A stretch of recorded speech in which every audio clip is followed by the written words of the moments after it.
Everything seemed perfect until one night when Aya slept. That night, Aya saw herself in a forest face to face with a scary-like creature. She held her mouth in shock. In a roaring thunder, the demon spoke. "Kneel before the Queen of Evil, I am Mutazara. If you dare defy me, your life will become a living hell." Long time ago, in the village of Mob, there lived a woman called Modu. Modu was a food seller in the village. She had a husband whose name was Akin. Modu enjoyed the simple life of the village, but there was one problem: she had no child. Modu then sought out the most powerful priestess in the village. She asked the priestess what she should do to get a child. The priestess told her to go and appease the goddess of fertility. She explained to Modu that if she does this, in due time, she will have a child.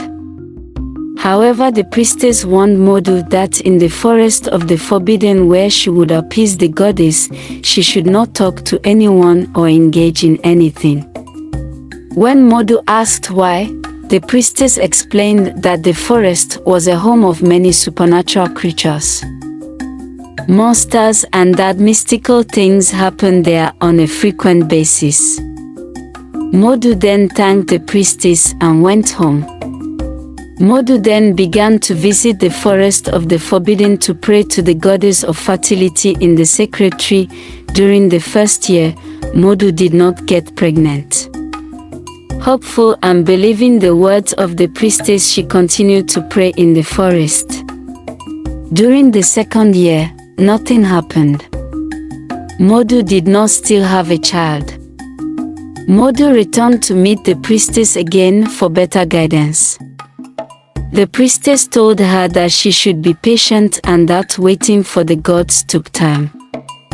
After hearing this, Modu then left the priestess' hut. It was in the third year of Modu visiting the forbidden forest that something strange happened. An incident that would forever change the life of Modu happened.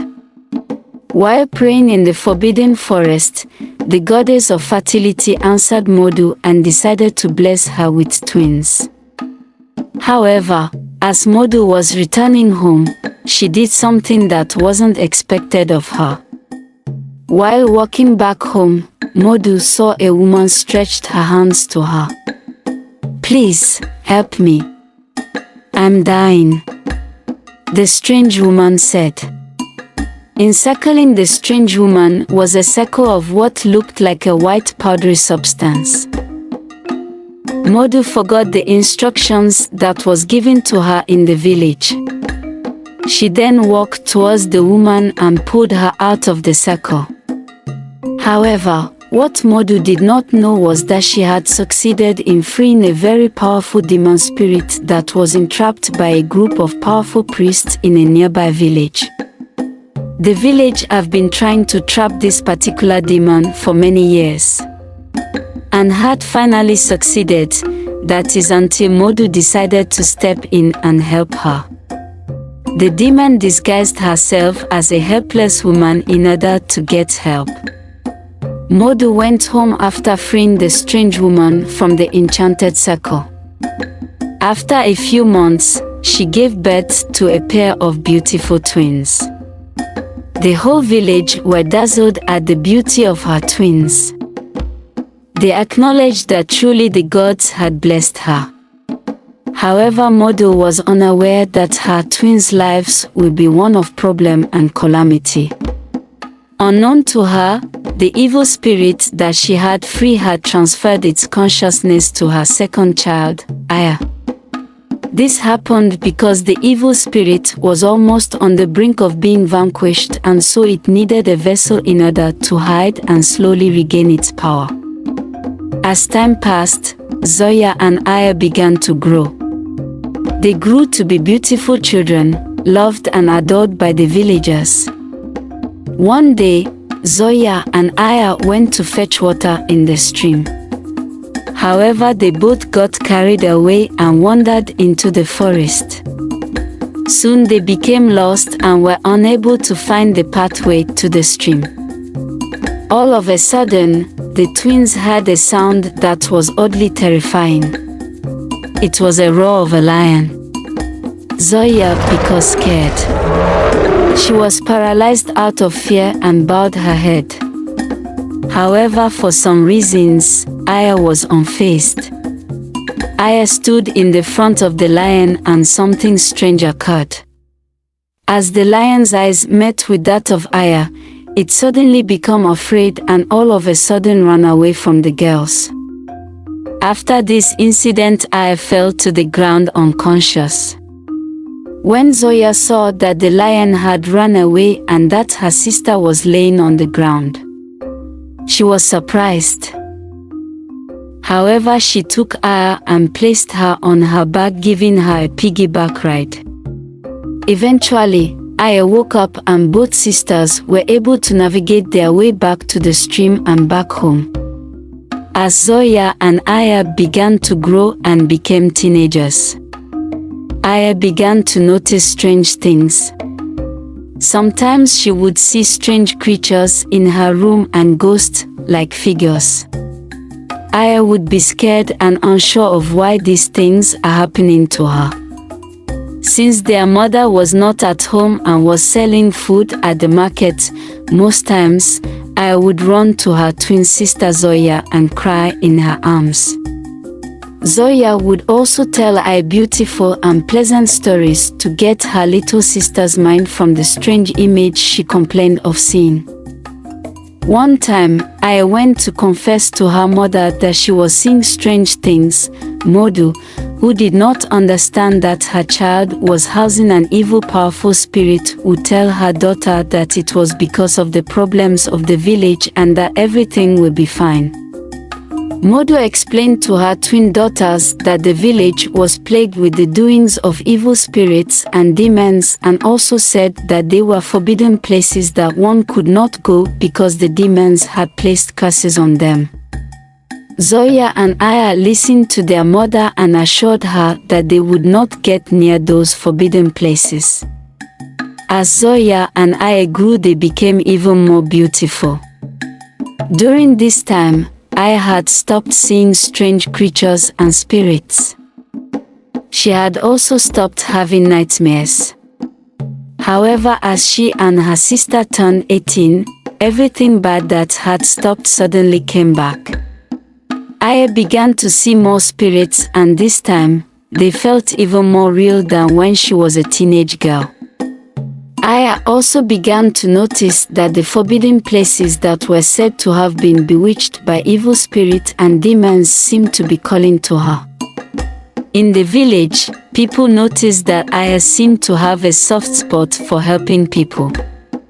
She would help the elderly and those in need in the village however she could. Her twin Zoya was more interested in helping their mother in the market selling food. One day, Aya noticed a handsome young man who was mentally unstable roaming the village. She had been seeing him occasionally, but that very day was different. The young man's name was Kola. Aya watched as Kola begged the villagers for food in the village street, but sometimes did not get enough to eat. At night, Aya asked her mother about Kola and why he was mad. Modu told Aya that some time ago, Kola's mother was involved with an evil demon spirit and that the demon made Kola to run mad as punishment for what his mother did. She also explained that the madness of Kola was tied to a pot in the initial house of Kola. She explained that if the pot is broken, then Kola would be free. So why haven't anyone broken the pot? Aya asked. It's not that simple, Modu replied. She further explained to Aya that going close to the vase was like inviting danger to oneself.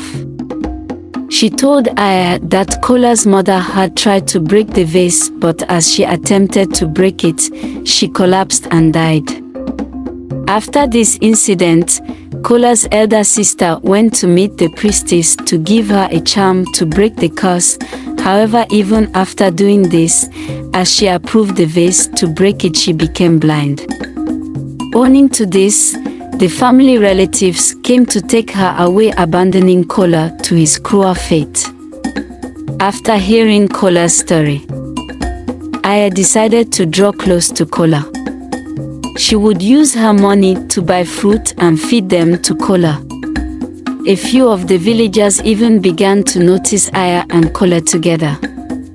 Some of the villagers would laugh at Aya for walking with Kola, but she wasn't bothered.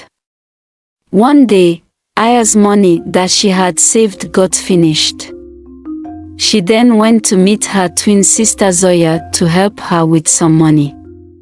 "What do you need money for?" Zoya asked Aya.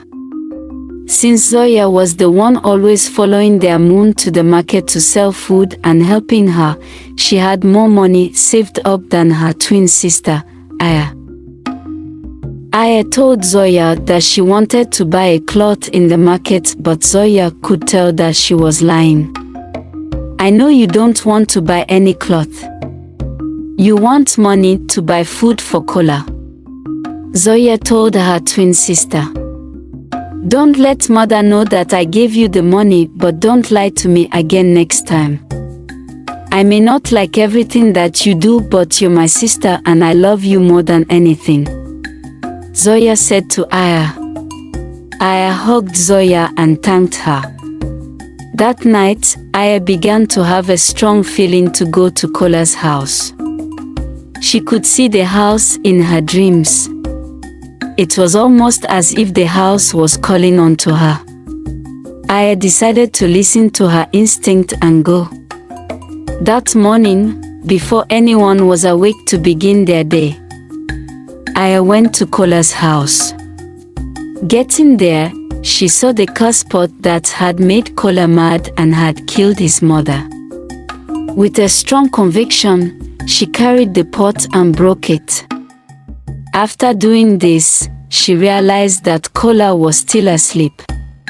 She then quickly rushed back to her home. In the morning, the whole village was shocked to see what had happened. Kola, who they had known to be mad, mentally it was wholesome and fine. It looked like the dream. Later, some villagers went to Kola's hut and saw that the evil pot had been broken. They were amazed. Nobody knew who did it, but they were happy for Kola. Later that day, Kola went to Aya's house. Outside the hut, Kola told Aya that he knew she was the one that broke the pot and freed him.